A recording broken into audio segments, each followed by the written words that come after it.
Olá pessoal, eu sou o Fábio, vim aqui falar para vocês um pouquinho sobre a parte de compressores de ar, desvendar um pouquinho de dúvidas e de um monte de informações aí desse mundo do ar comprimido. Meu objetivo hoje é falar um pouquinho sobre compressores de ar. Eu estou trazendo como exemplo o compressor CSV 20 Max da linha Schulz. A Schulz hoje é o maior fabricante de compressores que tem no Brasil. Está há mais de 50 anos no mercado, a fábrica é uma empresa nacional, muita gente é uma fábrica de outro país. Não, ela é uma fábrica brasileira, criada aqui e hoje líder absoluta aí no ramo de compressores a pistão.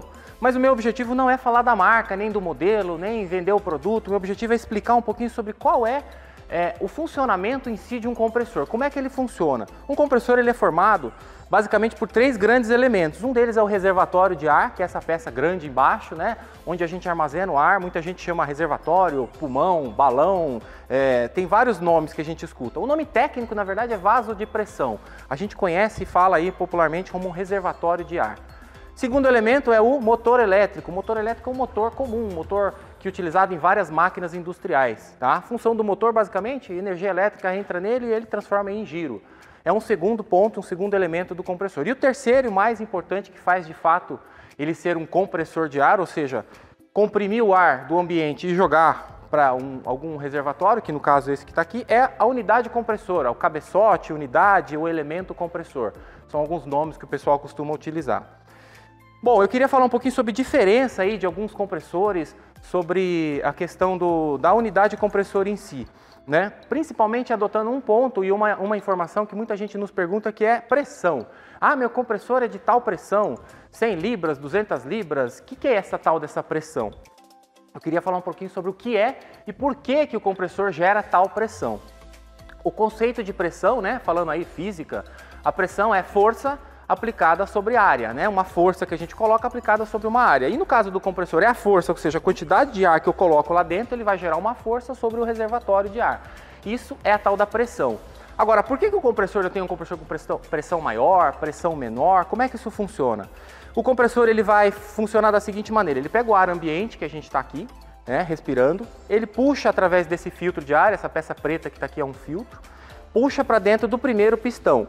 Esse é um compressor de ar a pistão, ele chama-se compressor alternativo de pistão. Então ele puxa pelo primeiro pistão, o pistão vai subir, vai jogar esse ar por trás aqui, através de um tubo de cobre que tem aqui atrás, acredito que não está dando para ver, mas enfim, tem um tubo aqui. Ele dá a volta aqui nesse cabeçote e vai entrar no segundo pistão. O segundo pistão puxa o ar para dentro, e na segunda subida dele, ele comprime o ar, Quando ele desce, ele puxa, quando ele sobe, ele comprime o ar. Isso acontece no primeiro pistão e no segundo. Esse ar vai sair por aqui, passa nessa volta e entra dentro do reservatório. Então ele vai fazer esse ciclo.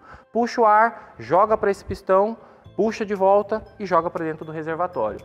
O fato do compressor puxar uma vez e uma segunda vez é chamado duas etapas de compressão. Ele está comprimindo uma vez e duas vezes. O nome que se dá, o nome técnico, são dois estágios. Então isso é um compressor de dois estágios. Puxa uma, puxa duas vezes. O fato dele comprimir uma vez, ele já gerou uma força ali, uma pressão. Comprimiu uma segunda, ele chegou a uma segunda pressão. Então um compressor como esse é um compressor que é chamado dois estágios. Comprime-se aí duas vezes. Ele tem uma primeira etapa e uma segunda etapa de compressão. É um compressor que atinge o que a gente chama popularmente de alta pressão, 175 libras por polegada quadrada. Isso é uma unidade de pressão. Então 175 libras é uma unidade, pode ter outra unidade. Unidade é bar, libras por polegada, PSI, tem várias unidades. Libra por polegada ou somente libra, falando de uma forma mais fácil, é a unidade que a gente utiliza para o compressor. Mas tem outros compressores um pouco menores, que a característica principal deles vai ser que ele não tem essas duas etapas. Então vamos pensar que aqui eu tenho somente um pistão, ele vai puxar o ar e jogar para dentro do reservatório. Um estágio só, ele vai trabalhar com uma pressão mais baixa, chamada baixa pressão. Essa baixa pressão ela é padronizada aí como 120 libras de pressão. Alta pressão, um estágio, dois estágios de compressão, jogou lá para dentro, 175 libras. Um estágio só. Peraí, então você está me falando que um estágio quer dizer que é um pistão só? Não. Aí é que é a grande dúvida que muita gente tem. Tem compressores que tem dois pistões, porém o primeiro pistão puxa o ar e joga para dentro do reservatório. E o segundo faz a mesma coisa, puxa o ar e também joga para dentro do reservatório. Não passa um para o outro. continua sendo um compressor de um estágio só de compressão, então ele vai ser um compressor de baixa. Então não depende exatamente do número de pistões para saber se ele é baixa ou alta pressão, né? Depende de quantos estágios de compressão, né? Um estágio passa o ar no pistão e vai lá para dentro, 2 estágios é de um pistão para o outro.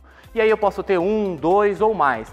Lá no fundo, ó, tem um compressor com 5 pistões. Ah, então são 5 estágios? Não, a gente já falou que pistões não quer dizer a quantidade de estágios. Falamos hoje então sobre quais são os elementos do compressor e qual a principal característica no termo de pressão de um compressor de ar, certo?